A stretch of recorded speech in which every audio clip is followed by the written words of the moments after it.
मित्रों नमस्कार, नारायण एकेडमी में स्वागत है। आइए आज हम लोग चाल, दूरी और समय या समय, दूरी और चाल,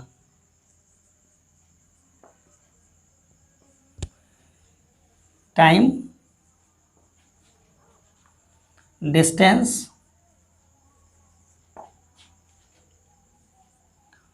एंड स्पीड,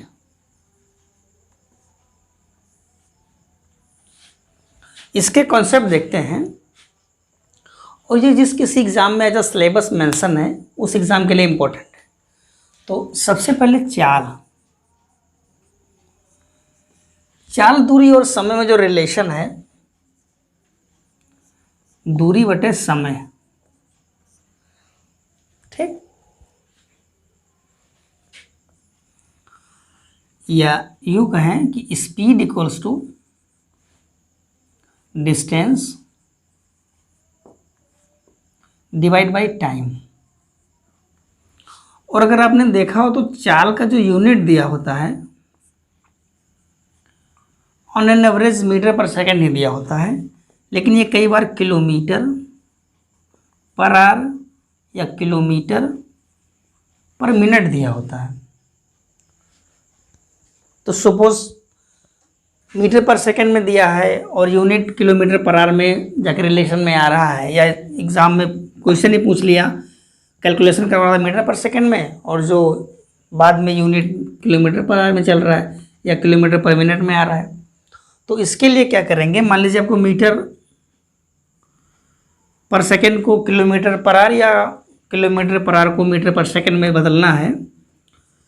तो इसके लिए क्या करेंगे, इसमें एक चीज़ ये पता हो कि 1 किलोमीटर बराबर 1000 मीटर, ठीक, और 1 घंटा बराबर 60 मिनट या 100 सेकेंड, यानी 3600 सेकेंड होता है घंटे में और 60 मिनट होता है। तो अब देखिए, मान लीजिए 1 किलोमीटर प्रति घंटा लिखा है, ठीक। अब क्या है कि इसको मीटर पर सेकेंड में बदलना है, यानी कि मीटर प्रति सेकेंड। तो इसके लिए क्या करेंगे कि 1000 किलोमीटर को पहले मीटर में करेंगे, तो ये हो जाएगा 1000, 1 किलोमीटर बराबर 1000 मीटर। अब ये प्रति घंटा है, तो इस 1 घंटा को अगर हमें करना है मान लीजिए मिनट में, तो हम 60 का मल्टीप्लाई करेंगे, और अगर सेकेंड में करना है तो 160 और, क्योंकि 1 मिनट बराबर 60 सेकेंड और होता है।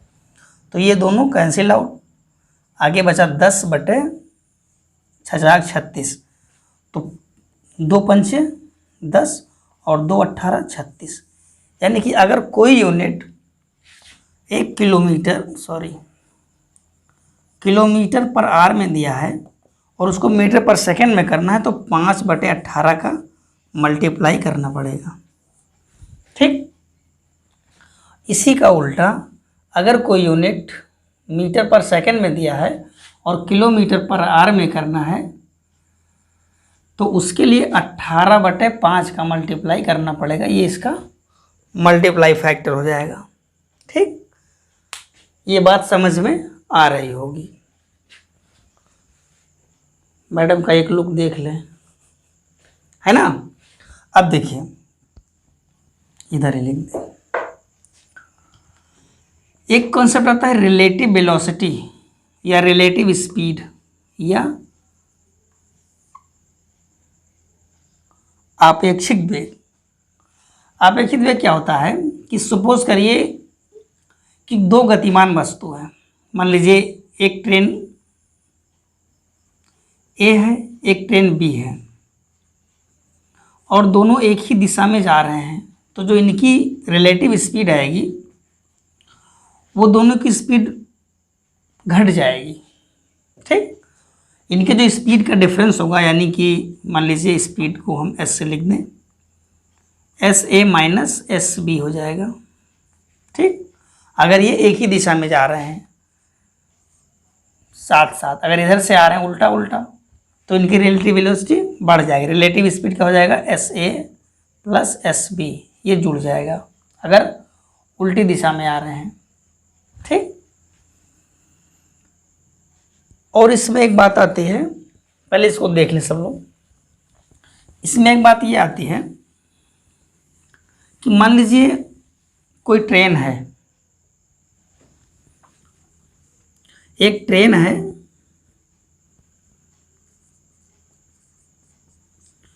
जो एक पोल यानी खंभा,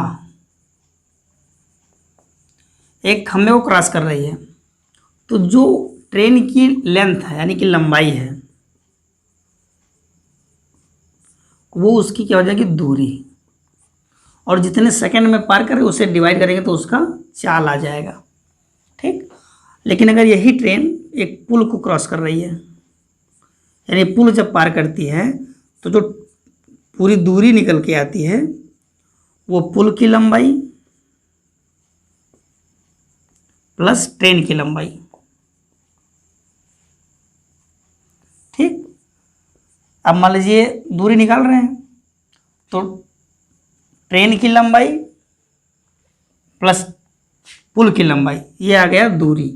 अब मान लीजिए हमसे बोलता चाल बताइए इसका, तो इसको हम दूरी लिख लेते हैं और बटा जो समय लगा होगा क्रॉस करने में इस पुल को, वो समय कर देंगे, चाल आ जाएगा। तो जब भी ट्रेन खंभे को पार करेगी तो अपने लंबाई के बराबर की दूरी तय करेगी, और अगर एक पुल को पार कर रही है या प्लेटफॉर्म को पार कर रही है तो भी प्लेटफॉर्म की लंबाई प्लस ट्रेन की लंबाई, ये दूरी हो जाएगा, और जितने सेकंड में क्रॉस कर रही है उससे डिवाइड करेंगे, चाल आ जाएगा। ठीक, ये बात समझ में आ गई होगी। इससे ज़्यादा इसमें कॉन्सेप्ट कुछ है नहीं। अब इसमें बस क्वेश्चन करिए या प्रैक्टिस सेट लगाइए। तो उसके लिए सबसे पहले क्वेश्चन हम ले रहे हैं। एक बात फिर से, हमने क्या बताया था कि अगर मीटर पर सेकंड है, इसको बदल रहे हैं तो 18/5 का मल्टीप्लाई करेंगे तो ये किलोमीटर पर आर में आएगा। अगर किलोमीटर पर आर में यूनिट दिया है और इसको हमको मीटर पर सेकंड में लेके जाना है तो 5/18 का मल्टीप्लाई करेंगे। ठीक, तो 90 किलोमीटर प्रति घंटा दिया है चाल। अब कह रहा है कि इसको मीटर पर सेकंड में करें, तो मीटर पर सेकंड में करने के लिए 5/18 का मल्टीप्लाई, तो 90 गुणे 5/18, 18 × 90 × 25, तो 25 मीटर पर सेकंड। ठीक, ऐसे मान लीजिए लिया है 30 मीटर पर सेकंड, इसको करें किलोमीटर प्रति घंटा में करें, तो इसके लिए क्या करेंगे, मीटर प्रति सेकंड को अगर किलोमीटर प्रति घंटा करना तो 18/5 का मल्टीप्लाई, तो 30 गुणे 18/5, 5 से 5 × 30, 18 छक्का 18 × 5 = 90, 18 छक्का 108। ठीक, तो ये हो गया कॉन्सेप्ट मीटर पर सेकंड में चेंज करने का। अब मान लीजिए इसी में कि एक क्वेश्चन दिया कि एक ट्रेन, मान लीजिए दिया है कि एक ट्रेन, ज़्यादा हो जाएगा, एक ट्रेन 15 सेकंड में एक खंभे को क्रॉस कर रही है। एक ट्रेन 15 सेकंड में एक खंभे को पार करती है, तो ट्रेन का चाल बताओ यदि इसकी लंबाई मान लिया 90 मीटर। एक ट्रेन 15 सेकंड में खंभे को पार कर रही है, तो उसकी चाल बताइए यदि ट्रेन की लंबाई 90 मीटर है। तो इसका जो चाल हो जाएगा ट्रेन का, ट्रेन की लंबाई उसकी दूरी है यानी कि 90, और 15 सेकंड में पार कर रही है। ठीक, तो 15 छक्का 90 यानी 6 मीटर प्रति सेकंड जा रही है।